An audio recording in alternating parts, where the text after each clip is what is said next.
Every year, over 100,000 concussions occur in all levels of football. And 60% of these are from head-to-head collisions. In an impact lasting just 15 milliseconds, a player's head, on average, experiences almost 100 Gs of force. And collisions on special teams can result in forces of up to 190 Gs. In the NFL, the average speed of a head-to-head impact, the velocity of both heads combined, is 20 miles per hour, with the struck player's head decelerating 14 miles per hour. According to studies done by Sports Science's chief medical advisor, Dr. Basil Aish, this 15 millisecond impact is equivalent to getting smashed in the head with a sledgehammer.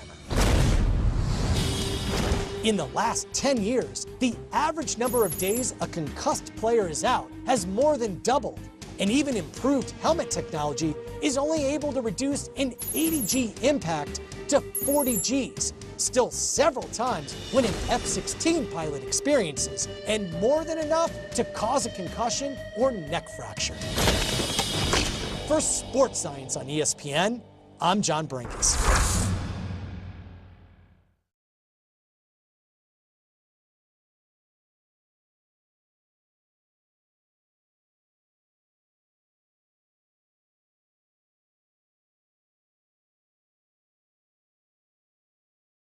I think Andrew was giving voice to what so many folks who were sitting at home watching this were saying, which is like, this is your brain.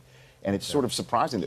Is he incurious? Is he just making sure that he doesn't know what he doesn't want to know? Right. What is the mindset behind an NFL player who has been concussed that you can perhaps give us a little bit more information on there? Well, I think the mindset speaks to where you're at in your career. You know, if you'd asked me when I suffered a couple concussions when I was younger, if you'd asked me when I was younger and I knew I had 10 years of playing left, I would have answered the same way. I'm thinking about the next game. I'm not thinking about the future. But then later on in my career, and I think of two incidents. One, I think my third to last year, we were up in New York.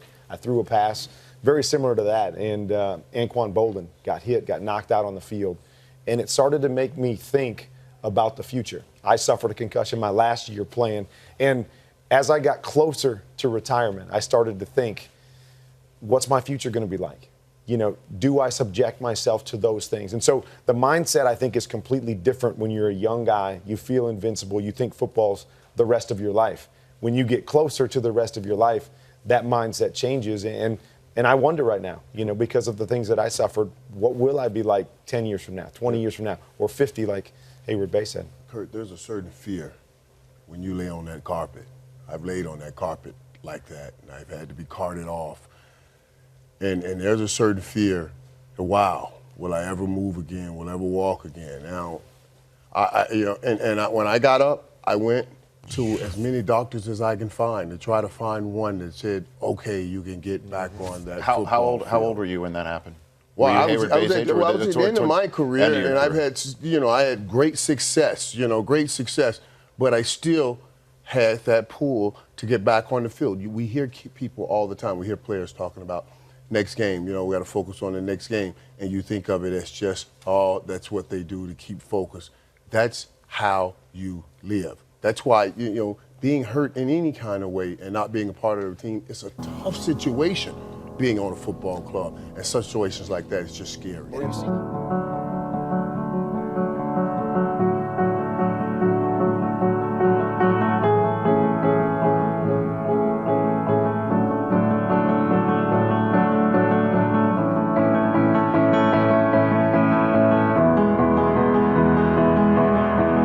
I